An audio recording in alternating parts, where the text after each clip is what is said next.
Following decimal as percentage. So நம்ம decimal இருந்து percentage பண்ணும்போது என்ன பண்ணணும்னா multiply by 100.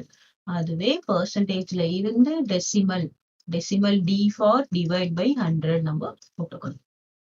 So இது நமக்கு என்ன கொடுத்திருக்காங்க, decimal கொடுத்திருக்காங்க, நம்ம percentageல convert பண்ண போறோம். 100 தான். இங்க 3 digits இருக்குன்னு சொல்லிட்டு 1000 எல்லாம் போட்டக்கூடாது, 3 zeros போட்டக்கூடாது, default 100 தான் போடணும், நம்ம மாத்தக்கூடாது. 0.282 multiplied by 100 percentage. இப்போ நமக்கு பாயிண்ட் எங்க மூவ் ஆகும், ரைட் சைடு. மல்டிப்ளிகேஷன்னா பாயிண்ட் எந்த பக்கம் மூவ் ஆகும், ரைட் சைடு மூவ் ஆகும், டெசிமல் ரைட் சைடு மூவ் ஆகும். 1 2 அப்போ பாயிண்ட் இங்க வந்துச்சுன்னா ஆன்சர் என்னது 28.2.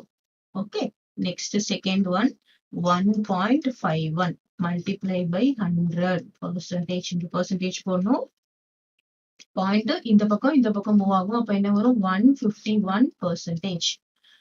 Third one 1.09 into 100%. அப்ப நமக்கு என்ன ஆகும், 0.12 இங்க மூவ் ஆகும், அப்போ 109%.